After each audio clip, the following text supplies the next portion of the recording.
आज हम पढ़ने जा रहे हैं, क्या पढ़ने जा रहे हैं आज हम? एनर्जी। ठीक है, एनर्जी का कैलकुलेशन। एनर्जी क्या है? Energy ability of a body to do work. Ability of a body to do work. तो मैंने ही बताया था किसी भी एनर्जी का जो कैलकुलेशन है वो किस चीज़ से होगा? वर्क डन से होगा। कोई भी एनर्जी अगर हमें कैलकुलेट करनी है तो हमें क्या करना है? वर्क डन ही फाइंड करना है, याद रहे। ठीक है, ability of a body to do work. Ability of body, अब ये तो पूछता नहीं है इससे क्या लेना देना, बचपन की बातें हैं ये ना। इसकी अगर एसआई यूनिट देखेंगे तो एसआई यूनिट जो है एनर्जी की वो क्या है? जूल है। जूल को हम क्या कहते हैं? केजी मीटर स्क्वायर पर सेकंड स्क्वायर। और इसकी जो सीजीएस यूनिट है, सीजीएस यूनिट क्या है एनर्जी की बता सकते हैं? अर्ग है, अर्ग है ना। 1 जूल इज इक्वल टू कितना होता है? 10⁻7 अर्ग होता है। ठीक है, और कॉमर्शियल यूनिट क्या है? कॉमर्शियल यूनिट क्या है? इलेक्ट्रिसिटी की जो कॉमर्शियल यूनिट जो इलेक्ट्रिसिटी में यूज करते हैं क्या है? किलोवाट, जूल नहीं, किलोवाट आवर, KWH, या खाली क्या कहते हैं इसको? यूनिट भी कहते हैं। एक यूनिट बिजली खर्च होने का मतलब कितना यूनिट एनर्जी कंज्यूम हो गई? 1 किलोवाट आवर। और 1 किलोवाट आवर कितना जूल होता है? 3.6 इंटू 10⁻6 जूल। ठीक है, 1 किलोवाट आवर जो है कितने जूल के इक्वल है? 3.6 इंटू 10⁻6 जूल है। ठीक है, तो unit used in nuclear physics. Nuclear physics में जो एनर्जी की यूनिट है वो क्या है, बता सकते हो? क्या यूज करते हैं न्यूक्लियर फिजिक्स में एनर्जी की यूनिट?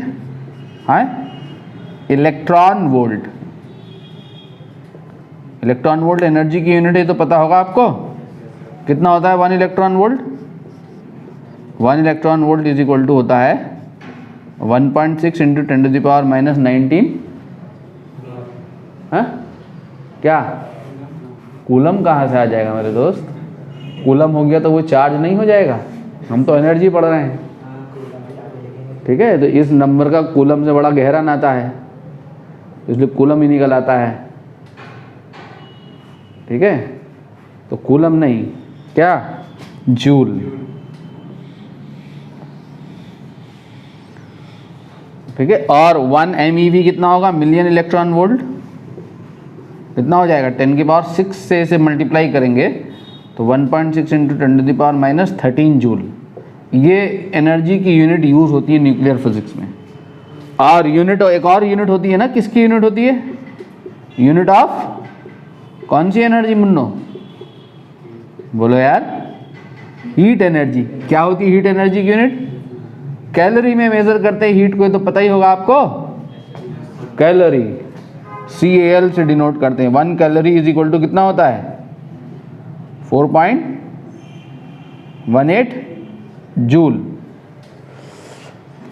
एक कैलोरी जो है कितनी हीट के इक्वल है? 4.18 जूल हीट के इक्वल है। ठीक है, ये आपके पास एनर्जी की यूनिट्स हैं, ये आप जानते हैं। ठीक ना, एक एक करके एनर्जी को पढ़ना शुरू करते हैं। सबसे पहले हम देखते हैं क्या? Kinetic energy. Kinetic energy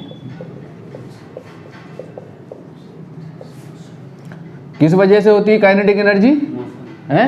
due to energy possessed by the body by virtue of its motion. ठीक है, मोशन की वजह से जो एनर्जी है बॉडी के अंदर, वो एनर्जी क्या कहलाती है? काइनेटिक एनर्जी कहलाती है। कितनी होती है ये काइनेटिक एनर्जी? क्या होती है? KE is equal to half mv² by virtue of motion of body. किस पे डिपेंड करेगी ये? फ्रेम ऑफ रेफरेंस पे, रेफरेंस फ्रेम पे डिपेंड करती है। अगर रेफरेंस फ्रेम बदल जाए तो एनर्जी बदल जाएगी। अगर ये ट्रेन का डब्बा है और हम लोग ट्रेन के डब्बे में क्लास हो रही है, ट्रेन मूव कर रही है, तो मेरे रिस्पेक्ट में आपकी काइनेटिक एनर्जी क्या है, 0 है। मेरे रिस्पेक्ट में आप रेस्ट कंडीशन में हैं। अब फ्रेम अगर ग्राउंड फ्रेम हो तो ग्राउंड के रिस्पेक्ट में काइनेटिक एनर्जी है आपके अंदर ½ mv², ठीक है, जहाँ v क्या है, ट्रेन की स्पीड, ठीक है। रेफरेंस फ्रेम पे डिपेंड करेगी, रेफरेंस फ्रेम चेंज हो जाएगा तो ये भी चेंज हो जाएगी, ठीक है। तो kinetic energy is equal to ½ mv²। Now relation between kinetic energy and क्या, लीनियर मोमेंटम। काइनेटिक एनर्जी और लीनियर मोमेंटम में अगर हमें रिलेशन निकालना हो तो लीनियर मोमेंटम क्या होता है बच्चों, P is equal to mv, और काइनेटिक एनर्जी क्या है बोलो, ½ mv², ठीक है। तो इसको हम ऐसे भी तो लिख सकते हैं ना, काइनेटिक एनर्जी को mv का होल स्क्वायर अपॉन 2 है, लिख सकते हैं ना। क्या फालतू आ गया ऊपर देखो, इसको मैंने ऐसे लिखा तो कुछ फालतू टर्म आया ना ऊपर, एक क्या आया टर्म ऊपर, m, तो m को नीचे भी मल्टीप्लाई करना पड़ेगा, ठीक है, डिनोमिनेटर में, ठीक, कोई बात तो नहीं। अब mv क्या है हमारा, p है, तो काइनेटिक एनर्जी जो है वो क्या हो गई हमारी, p² अपॉन 2m, ये हमारी काइनेटिक एनर्जी हो गई ना। Kinetic energy is equal to p² upon 2m, ठीक है। p क्या हो गया, p क्या हो गया, √2km, अरे 2km हो जाएगा ना, k क्या है यहाँ, काइनेटिक एनर्जी है, 2 यहाँ से आया, 2m ही आया ना, और ke की जगह k लिख दिया मैंने, 2km। Linear momentum is equal to √2km,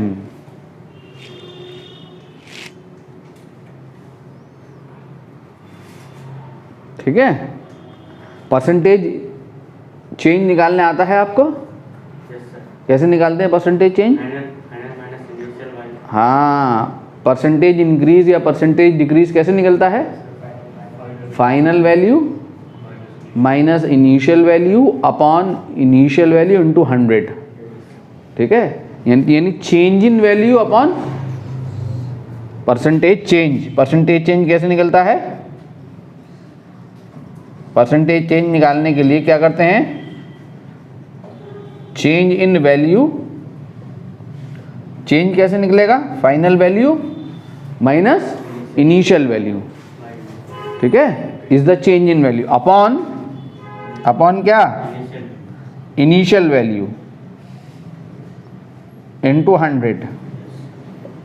ऐसे आप परसेंटेज इंक्रीज निकालना हो या परसेंटेज डिक्रीज निकालना हो तो आप इस फॉर्मूले को इस्तेमाल कर सकते हैं परसेंटेज इंक्रीज और डिक्रीज के लिए। स्पीड ऑफ बॉडी, क्वेश्चन देखो जरा, speed of body is increased by 20%. Find percentage increased in kinetic energy of body. Speed यानी स्पीड v1 थी, मान लो v1 से v2 हो गई, कितना v2 हो गई, 20% ऑफ v1 इंक्रीज हो गए, v1 में 20% इंक्रीज हो गए, v2 हो गई, ठीक है। यानी v2 कितनी हो गई, v1 plus 20 upon 100 of v1 means v1, ठीक है।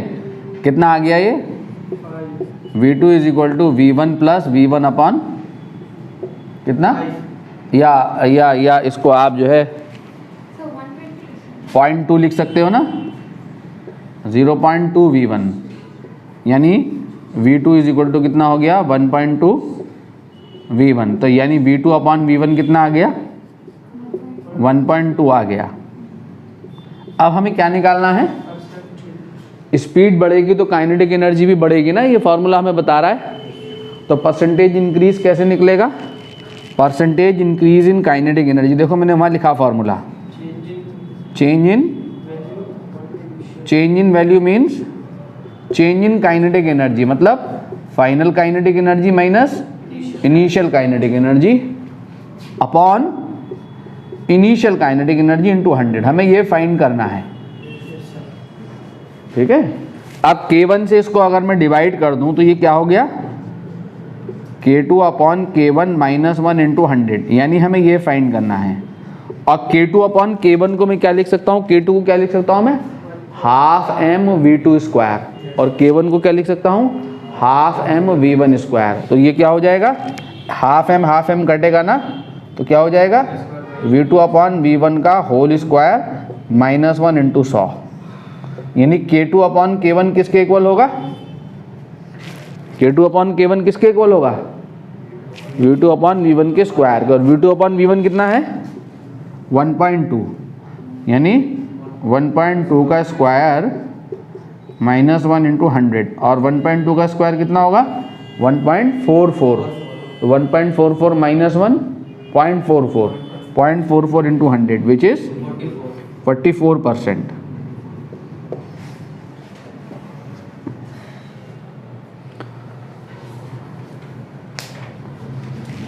ठीक है नहीं? Kinetic energy of body is decreased by 36%. Find percentage decrease in linear momentum of body.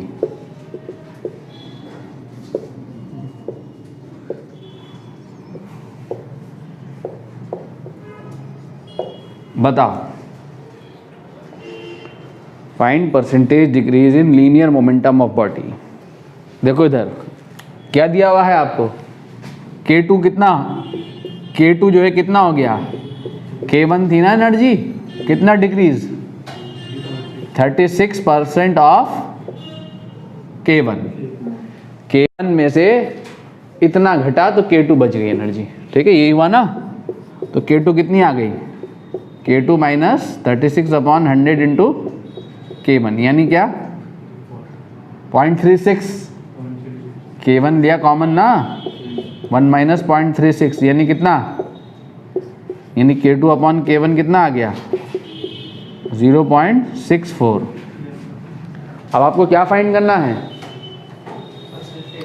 तो चेंज इन, हाँ, तो आपको निकालना, देखो ये P2 माइनस P1 या P1 माइनस P2 भी कर सकते हो। कौन सा मोमेंटम ज़्यादा होगा, फाइनल या इनिशियल? फाइनल ज़्यादा होगा। अगर फाइनल माइनस इनिशियल करोगे तो नेगेटिव साइन मिलेगा, नेगेटिव साइन बताएगा कि मोमेंटम डिक्रीज कर रहा है। तो change in value final minus initial upon initial into 100, percentage decrease, ठीक है। कितना आया? P2 upon P1 minus 1 into 100, ऐसे लिख सकता हूँ इसको। और P2 क्या है? देखो K के टर्म में P अंडर रूट 2km, तो यहाँ पे क्या लिखोगे? Under root 2k2m upon under root 2k1m minus 1 into 100, ठीक है। अंडर रूट 2m कट जाएगा, यानी P2 अपॉन P1 हो जाएगा under root K2 upon K1 minus 1 into 100। और ये कितना है? ये कितना है? 0.64। तो अंडर रूट 0.64 माइनस 1 इंटू 100, और 0.64 कितना होगा? 0.8 माइनस 1 कितना हो जाएगा? माइनस 0.2।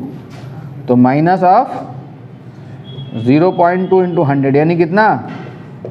माइनस 20%। माइनस साइन क्या बता रहा है?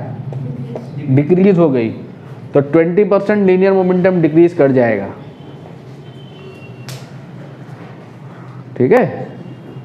20% लीनियर मोमेंटम डिक्रीज कर रहा है।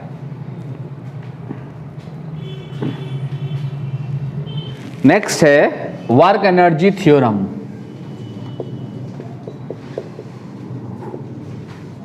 वर्क एनर्जी थ्योरम क्या कहती है बच्चों, कोई बता सकता है मुझे? हाँ, इसका स्टेटमेंट अगर हम देखें सबसे पहले तो इसका स्टेटमेंट क्या है? Work done by all the forces, work done by all the forces acting on the body, acting on the body is equal to क्या? Change in kinetic energy of body. Body पे act होने वाले जितने भी forces हैं, body पे act होने वाले जितने भी फोर्सेस हैं, बॉडी के ऊपर 5 फोर्सेस एक्ट कर रहे हैं of any kind, either conservative force हो या नॉन कंजर्वेटिव फोर्स हो या एक्सटर्नल फोर्स हो या इंटरनल फोर्स हो या कोई और फोर्स हो, कोई सा भी फोर्स बॉडी के ऊपर एक्ट कर रहा है, सारे के सारे फोर्सेस के लिए जो वर्क डन होगा उन सारे के सारे वर्क डन का net sum is equal to change in kinetic energy of the body. ठीक है, कि work done by all the forces acting on the body is equal to change in kinetic energy of the body. ठीक है, यानी body की kinetic energy में change कैसे निकलेगा? वर्क डन से। कौन से वर्क डन से? Work done by all the forces या net work done by all the forces on the body. ठीक है, इट मीन्स कि वर्क डन, अगर आपने सबसे पहला वर्क डन, मान लो आपके पास एक फोर्स एक्ट किया कंजर्वेटिव, उसके लिए आपने वर्क डन निकाला। वर्क डन निकाल सकते हो ना? कैसे निकलता है वर्क डन? अगर फोर्स कांस्टेंट है तो एफ डॉट एस करके और वेरिएबल है तो इंटीग्रेशन से। ठीक है, अगर आपके पास एक फोर्स नॉन कंजर्वेटिव है उसके लिए भी आपने वर्क डन निकाल लिया। ठीक है, अब नॉन कंजर्वेटिव जैसे फ्रिक्शन इत्यादि के लिए आपने वर्क डन निकाल लिया। अब आपके पास एक फोर्स है, कोई इंटरनल फोर्स है, मान लो इंटरनल फोर्स कौन सा फोर्स होगा? कि इंटरनल फोर्स होगा नॉर्मल रिएक्शन इंटरनल फोर्स होता है, tension in the string internal forces होते हैं। ठीक है, इंटरनल फोर्सेज के लिए वर्क डन आपने निकाल लिया, ये भी एक्ट कर रहा था बॉडी के ऊपर। एक और फोर्स एक्ट कर रहा था, मान लो कोई बाहर से एक एक्सटर्नल फोर्स एक्ट कर रहा था, कोई एक्सटर्नल एजेंसी फोर्स लगा रही थी, उसके लिए भी आपने वर्क डन निकाल लिया। ठीक है, कोई और फोर्स एक्ट कर रहा था, उसका कुछ और नाम था, मान लो उसका नाम था एल्स। ठीक है, 5 फोर्सेज एक्ट कर रहे थे, तो work done by all the forces acting on the body, इस वर्क डन का नेट वर्क डन ये हो गया, net work done of by all the forces acting on the body is equal to क्या? Final kinetic energy minus initial kinetic energy of the body, change in kinetic energy of the body. ये work energy theorem है। इस सारे work done को, इस सब को हम कह देते हैं डब्ल्यू नेट, कि net work done by all the forces, net work done by all the forces, net force के द्वारा, या फिर ऐसे कह सकते हैं बॉडी पे जितने भी फोर्सेस एक्ट कर रहे हैं इन सारे के सारे फोर्सेस का नेट वेक्टर सम। ठीक है, work done by net force, work done by net force is equal to क्या? Change in kinetic energy. Change in kinetic energy का मतलब half M V F square final kinetic energy minus initial kinetic energy of body. ये आपकी work energy theorem है, ये बना लो या ये बना लो, ये आपका वर्क एनर्जी थ्योरम है। Net work done by all the forces is equal to final kinetic energy minus initial kinetic energy of the body, change in kinetic energy of body.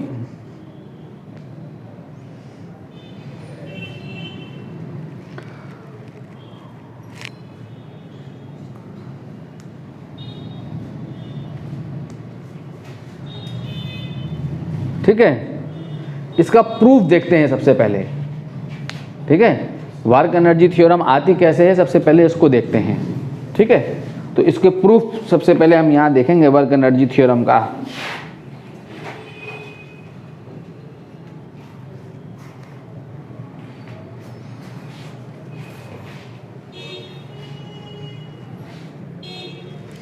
इसका proof, suppose work energy theorem का proof हम देखने जा रहे हैं। Suppose एक body जो है इज सब्जेक्टेड टू, ये कोई बॉडी है, ठीक है, this body is subjected to a number of forces F1, F2, F3, F4। इस बॉडी के ऊपर ऐसे नंबर ऑफ फोर्सेस लग रहे हैं। मान लो is subjected to a number of forces. This force is F1, this force is F2, dash dash dash dash, this force is F3, this force is F4, such that the resultant of all these forces acts in this direction. ठीक है, इस direction में ये body का net force act कर रहा है. Net force क्या होगा? इन सारे के सारे फोर्सेस का वेक्टर सम. ठीक है, और किसी इंस्टेंट पर ये बॉडी की कोई इनिशियल पोजीशन है, मान लिया ये इनिशियल पोजीशन है, ये इनिशियली बॉडी जब यहाँ पर थी तो इसकी स्पीड जो है वो कितनी थी? v थी. ठीक, और बॉडी का डिस्प्लेसमेंट यहाँ से यहाँ, बॉडी इस बाद यहाँ डिस्प्लेस कर गई. कितना डिस्प्लेस हो गई? ds. एक स्मॉल डिस्प्लेसमेंट ले लिया मैंने बॉडी का ds. ठीक है, ये स्मॉल डिस्प्लेसमेंट बॉडी का आ गया ds. ठीक है, और इतना डिस्प्लेस होने के बाद बॉडी की स्पीड जो है v से बढ़ के क्या हो गई? v plus dv. ठीक है, समझ गए मेरी बात को? तो consider a body which is subjected to a, consider क्या किया हमने? Consider a body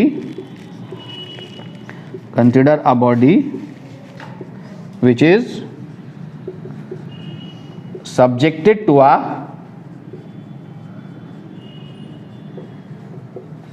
number of forces.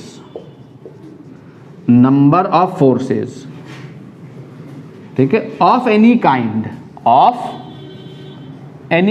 कोई सा भी फोर्स है ये, एक्सटर्नल, इंटरनल, ठीक है, कंजर्वेटिव, नॉन कंजर्वेटिव, सारी कैटेगरी आ गई. ठीक है, कौन कौन से फोर्सेस हैं बॉडी के ऊपर? F1,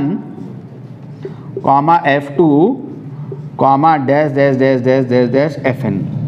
बॉडी के ऊपर इतने फोर्सेस एक्ट कर रहे हैं, नंबर ऑफ फोर्सेस बॉडी के ऊपर एक्ट कर रहे हैं. ठीक है, ठीक है, लेट देयर रिजल्टेंट बी, इन फोर्सेस का जो रिजल्टेंट है वो कितना है? Be F net along the direction shown in figure. Along the direction shown in figure. ठीक है, इन सारे के सारे फोर्सेस का जो रिजल्टेंट है वो कितना है? F net है, जो इस डायरेक्शन में एक्ट कर रहा है. इन सारे फोर्सेस का बॉडी के ऊपर जो फोर्सेस एक्ट कर रहे हैं. ठीक है, let speed of body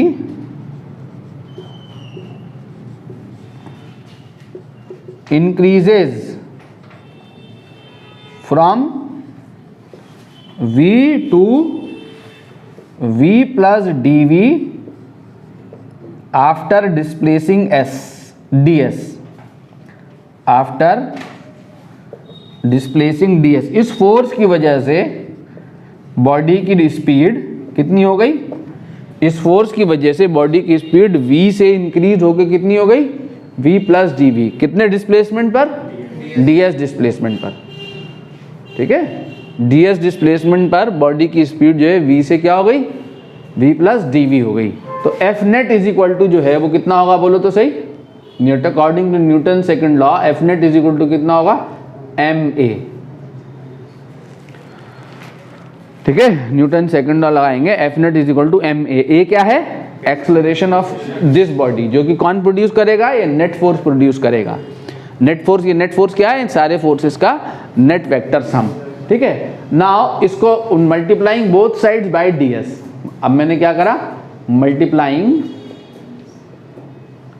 both sides by ds. मैंने ds से मल्टीप्लाई कर दिया. ठीक है, तो F net इंटू ds. क्यों मल्टीप्लाई कर दिया ds से? क्योंकि वर्क डन मुझे चाहिए. ठीक है, F net into ds is equal to क्या आ गया? ma इंटू ds आ गया. ठीक है, ये क्या है? फोर्स इंटू डिस्प्लेसमेंट, जो कि क्या आ गया? dw, net work done. Work done by net force. Net force के लिए वर्क डन आ गया. कितने डिस्प्लेसमेंट में? ds डिस्प्लेसमेंट में नेट फोर्स के लिए वर्क डन. ठीक है, इज इक्वल टू, इस a को, एक्सेलरेशन को क्या लिख सकता हूं मैं? dv upon dt. बोलो, लिख सकता हूं एक्सेलरेशन को. ठीक है, अब डी डब्ल्यू net force, net work done by net force is equal to, ये क्या हो जाएगा, m into d s upon d t into d v. ऐसे लिख सकता हूं इसको, डी एस और डी वी को अलग, यहाँ डी एस को इसके साथ ले गया डी टी के साथ। ये क्या है बोलो, हैं v। तो ये डी डब्ल्यू नेट फोर्स के लिए जो है वर्क डन है वो क्या आ गया आपका, ये आ गया आपका m in v into d v. ठीक है, अब मैंने क्या करना है, टोटल वर्क डन निकालना है, कहां से लेके कहां तक, कहां से लेके कहां तक ले जाने में क्या गया, वर्क डन निकालना है, net force, work done by net force, दोनों साइड इंटीग्रेट कर दो। ठीक है, कहां से कहां तक, लिमिट लगा दो। जब बॉडी की स्पीड vi थी तो वर्क डन क्या था बॉडी पे, उस समय पे कोई वर्क डन नहीं था, जीरो। यहां से वर्क डन वर्क होना शुरू हुआ, और जब vf हो गई बॉडी की स्पीड तो वर्क डन जो है जीरो से कितना, w नेट। ठीक है, w नेट फोर्स। तो यहां से इसका इंटीग्रेशन कितना आ जाएगा, पावर कितनी है, 1 ना, तो v स्क्वायर 1 + 1 अपॉन 1 + 1, तो कितना हो जाएगा, v स्क्वायर अपॉन 2। तो w नेट फोर्स के लिए जो है वर्क डन वो कितना हो जाएगा, m into v square upon 2। Limit लग गई कहां से कहां तक, इनिशियल वेलोसिटी से लेकर फाइनल वेलोसिटी तक। ठीक है, और जब ये लिमिट लग गई आपकी तो आपका ये वर्क डन आ गया, क्या आ गया कि W नेट, ये मिटा दे रहा हूं मैं इधर वाला। ठीक है, कि W net is equal to, देखो वहां से कि W net is equal to half m upper limit, v की जगह अपर लिमिट रखोगे, हाफ बाहर ले लोगे, माइनस लोअर लिमिट। ठीक है, तो W नेट फोर्स के लिए जो वर्क डन है वो कितना हो गया, half m into V F square minus of half m into V I square, कि net work done is equal to, work done by the net force is equal to change in kinetic energy of body. ठीक है, तो ये आपका work done आ गया। देख लें question, easy question है, आसान सा क्वेश्चन है। Under the action of a force 2 kg body moves such that its position x as a function of time t is given by x is equal to t cube upon 3, जहाँ पे x in meter and t in second. Calculate the work done by the force in first 2 second. First 2 second में work done निकालना bye the force. बताइए, work done by the force निकालना। अगर आपको speed जब भी आपके सामने हो, जब भी आपके सामने बॉडी की स्पीड हो, मास हो, तो वर्क डन निकालने के लिए वर्क एनर्जी थ्योरम लगानी है। Work done by the force is equal to क्या, change in kinetic energy of body. अब आपके पास डिस्प्लेसमेंट है और टाइम है, ठीक है, तो अब आप इसको डिफरेंशिएट कर सकते हो। अब आप इसको अगर डिफरेंशिएट कर दोगे x को टाइम के रिस्पेक्ट में, ठीक है, यहाँ पे डाल दोगे x की जगह पे क्या, टी क्यूब अपॉन 3, तो 3 बाहर आ जाएगा और इसका डिफरेंशिएशन कितना हो जाएगा, 3t स्क्वायर। 3 पहले आएगा ना, तो 3 कैंसिल होगा तो क्या बचेगा, खाली t स्क्वायर बचेगा। अब आपको ये पता लग गया। अब फर्स्ट 2 सेकंड में वर्क डन निकालना है। Work done by the force, तो पहला कहाँ से चला होगा, 0, तो t बराबर 0 पे स्पीड कितनी हो गई, 0 हो गई, और t बराबर 2 सेकंड पे, फर्स्ट 2 सेकंड ना, 2 सेकंड पे स्पीड कितनी हो गई, v2 इज इक्वल टू, बोलो कितनी, 2 का स्क्वायर, इसमें 2 डाल दोगे ना, कितनी हो गई, 4 मीटर पर सेकंड हो गई। अब आपका वर्क डन निकल आएगा। तो work done is equal to क्या, change in kinetic energy, half m v2 square minus half m v1 square. तो हाफ m कितना है, m मास कितना है 2 kg, और v2 कितना है 4 का स्क्वायर। तो 4 का स्क्वायर जो है कितना हो जाएगा, 16 जूल आपकी एनर्जी आ गई, वर्क डन आ गया। ठीक है, और सेकंड मेथड से भी कर सकते हैं। कैसे कर सकते हैं, वो वर्क डन बराबर क्या कर सकते हैं, देखो कैसा फोर्स है, यहाँ फोर्स निकाल सकते हैं हम। फोर्स निकाल सकते हैं। हमारे पास x क्या था, x क्या था t³/3। जब हमने इसको डिफरेंशिएट किया तो क्या मिला, t² मिली वेलोसिटी, ठीक है, t² मिल गई ना वेलोसिटी। और जब वेलोसिटी मिल गई तो इसको मैं डिफरेंशिएट करूंगा तो एक्सेलरेशन मिल जाएगा। एक्सेलरेशन क्या होगा, dv/dt, यानी d/dt इंटू t²। तो क्या हो गया एक्सेलरेशन, 2t। तो एक्सेलरेशन आ गया हमारे पास ये 2t। इस एक्सेलरेशन से हमें फोर्स मिल जाएगा, ठीक है। ये एक्सेलरेशन निकल आया तो फोर्स निकल आया, जो फोर्स बॉडी को बैक कर रहा था, मास टाइम एक्सेलरेशन। मास कितना है, मास बोलो कितना है, 2, और एक्सेलरेशन कितना है, 2t। तो एक्सेलरेशन कितना आ गया, 4t। तो कैसा एक्सेलरेशन, कैसा फोर्स है ये, कांस्टेंट या वेरिएबल, वेरिएबल है। अब वेरिएबल फोर्स के लिए वर्क डन निकालना है आपने पहले 2 सेकंड में। तो वेरिएबल फोर्स के लिए वर्क डन का क्या होता है फॉर्मूला, है इंटीग्रेशन f/dx होता है, ठीक है। अब जब आप यहाँ डालोगे तो देखो एक और काम होगा यहाँ पे। देखो जब आपने ये डाला, आपने देखो देखो देखो ये डाला, तो अब ये इंटीग्रेट नहीं हो सकता। क्यों नहीं हो सकता है, क्योंकि यहाँ पे dx है और ये क्या है, t है। तो आपको इस dx की जगह क्या लाना होगा, dt, ठीक है। वो कैसे आएगा, वो यहां से आएगा, देखो यहां से आएगा। कैसे आएगा, इसको t के रिस्पेक्ट में डिफरेंशिएट करो तो dx कितना हो जाएगा, अरे dx/dt कितना आया था, यहां से ये आया था ना dx/dt, t² आया था ना। तो dx कितना हो गया, t² dt। इस dx की जगह यहां पे ये डालना होगा। अब यहां पे आपका इंटीग्रेशन के लायक ये बनेगा, तो 4t इंटू t² dt, ठीक है भाई, ये ध्यान रखना है। अब लिमिट लगेगी कहां से कहां तक, पहले 2 सेकंड में 0 से 2। t³ का इंटीग्रेशन, ये t³ हो गया ना, t³ का इंटीग्रेशन क्या होगा, पावर में 1 बढ़ा दो और अपॉन 4, 3+1/3+1। तो 4 से 4 कट गया तो क्या आया, t⁴। लिमिट लग गई 0 से लेकर 2 तक, तो कितना हो गया, upper limit minus lower limit, कितना आ गया, 16 जूल। ऐसे भी कर सकते हैं, वर्क एनर्जी थ्योरम लगा के भी कर सकते हैं। यहाँ पे हमने वर्क एनर्जी थ्योरम लगाई है और यहाँ पे हमने ये एक्सेलरेशन निकाल के जो वर्क डन का हमारा फॉर्मूला है उससे कैलकुलेट कर लिया। तो दोनों में से किसी भी तरीके से कर सकते हैं।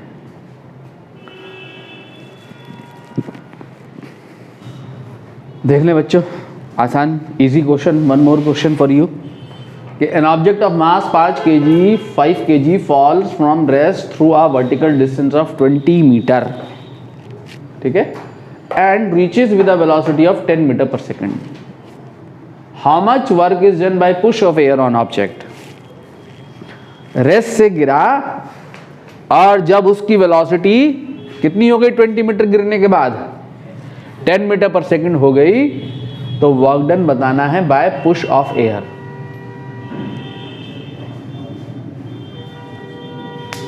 बताइए, पोटेंशियल एनर्जी तो अभी हमने पढ़ाया भी नहीं है, उसका जिक्र भी नहीं होगा यहाँ। उसका जिक्र तब होगा जब वो पढ़ाएंगे, अभी तो पढ़ाया नहीं, तो जिक्र किस बात का। वर्क एनर्जी थ्योरम पढ़ा रहे हैं, वर्क एनर्जी थ्योरम से ही क्वेश्चन हो जाना चाहिए, ठीक है।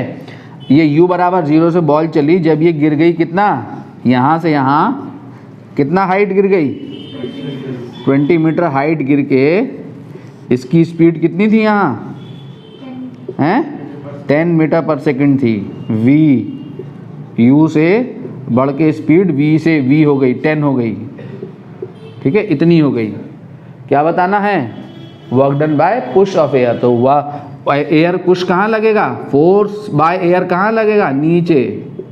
कौन कौन से फोर्सेस लगेंगे जरा चेक करो बॉल के ऊपर। एक तो फोर्स ये लगेगा एयर पुश अपवर्ड डायरेक्शन में, और कौन सा फोर्स, ग्रेविटेशन फोर्स कहाँ, नीचे। तो वर्क एनर्जी थ्योरम क्या कहती है, work done by all the forces acting on the body is equal to change in kinetic energy of the body. तो कितने फोर्सेस लग रहे हैं, 2। कौन कौन, mg और एयर पुश। तो work done by air on the body plus work done by mg on the body is equal to change in kinetic energy of the body, final kinetic energy minus initial kinetic energy. ये u is the initial velocity, v is the final velocity. ठीक है, हमें कौन क्या find करना है? Work done by this air on the body. mg कहाँ है? नीचे। और डिस्प्लेसमेंट कहाँ है? नीचे। तो डिस्प्लेसमेंट और mg के बीच का एंगल कितना है? 0 डिग्री। तो वर्क डन बाय mg कितना हो गया?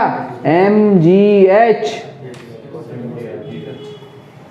एंगल 0 हो गया ना, cos 0 1, तो mgh। ऊपर से नीचे बॉडी आएगी तो वर्क डन बाय mgh। तो यहाँ पे क्या हो जाएगा? यहाँ पे वर्क डन बाय एयर जो है वो कितना हो गया? Plus mgh is equal to क्या?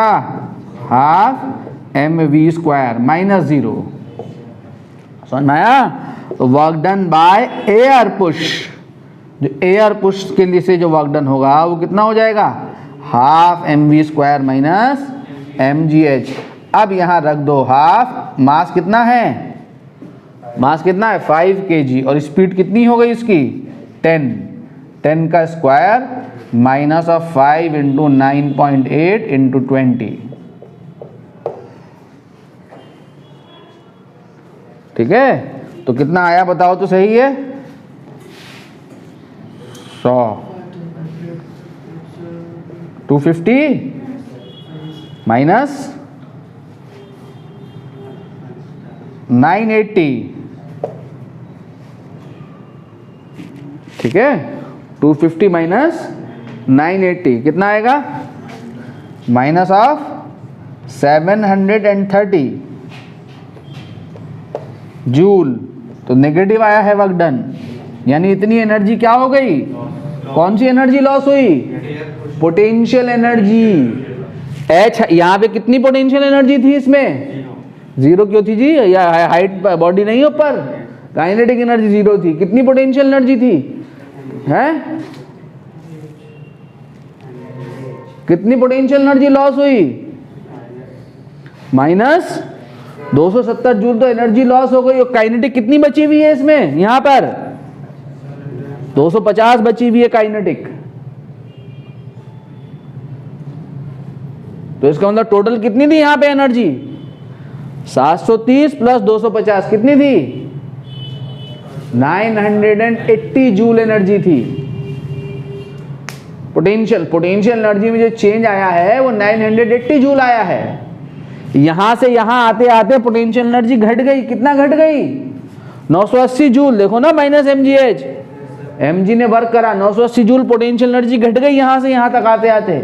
अगर एयर रेजिस्टेंस नहीं होता ये सारी एनर्जी काइनेटिक एनर्जी में चली जाती। अगर एयर रेजिस्टेंस नहीं होता, एयर रेजिस्टेंस को कंसीडर नहीं किया जाता, तब एनर्जी लॉस नहीं होता। तो ये सारी एनर्जी कहां चली जाती? काइनेटिक में। तो यहां पे काइनेटिक एनर्जी कितनी होती बॉडी की? 980 जूल होती। स्पीड अब 10 नहीं होती, ज्यादा होती। लेकिन एयर रेजिस्टेंस के अगेंस्ट काम करने में इसमें से कितनी एनर्जी है? कितनी एनर्जी? 730 जूल एनर्जी डिक्रीज हो गई। तो बची कितनी रह गई? 250 जूल एनर्जी बॉडी में बची रह गई। तो 980 यहां पे पोटेंशियल एनर्जी थी, उसमें से 730 जूल एनर्जी लॉस हो गई अगेंस्ट एयर रेजिस्टेंस, और बॉडी में यहां बची रह गई। बाकी बची हुई कितनी? 250 जूल बची रह गई। कंजर्वेशन ऑफ एनर्जी फॉलो हो रहा है। एनर्जी लॉस और बॉडी की काइनेटिक एनर्जी दोनों का सम यहां पे पोटेंशियल एनर्जी के बराबर है। जब एयर रेजिस्टेंस को छोड़ दिया जाए तो यहां पे जो पोटेंशियल एनर्जी है वही एग्जैक्टली यहां पे क्या होगी? काइनेटिक एनर्जी होगी। कोई लॉसेस नहीं होंगे। ठीक है, कोई लॉसेस नहीं होंगे। तब मैकेनिकल एनर्जी क्या बनी रहेगी? कांस्टेंट। मैकेनिकल एनर्जी क्या बनी रहेगी? कांस्टेंट। ठीक है, कब रहेगी मैकेनिकल एनर्जी कांस्टेंट? जब एनर्जी के लॉसेस नहीं होते। मैकेनिकल एनर्जी क्या होती है? सम ऑफ पोटेंशियल एनर्जी और काइनेटिक एनर्जी। इसका सम कांस्टेंट बना रहता है जब बॉडी की एनर्जी लॉस नहीं होती। ठीक है, जो यहां पे होगी total mechanical energy, potential energy और काइनेटिक एनर्जी का सम, वही यहां होगा जब एनर्जी लॉस ना हो। और एनर्जी लॉस कब नहीं होगा? जब नॉन कंजर्वेटिव फोर्स एक्ट ना करे। अगर यहां पे एयर रेजिस्टेंस को नेग्लेक्ट कर दिया जाए तो इस बॉल की मैकेनिकल एनर्जी कांस्टेंट रहेगी, और एयर रेजिस्टेंस को कंसिडर कर लिया जाए तो बॉल की मैकेनिकल एनर्जी लगातार डिक्रीज करती चली जाएगी। एयर रेजिस्टेंस एनर्जी को खाता चला जाएगा, हीट, साउंड वगैरह वगैरह की फॉर्म में लॉस कराता चला जाएगा। ठीक है, आगे बढ़े? ठीक है, आगे बढ़ते हैं बच्चों।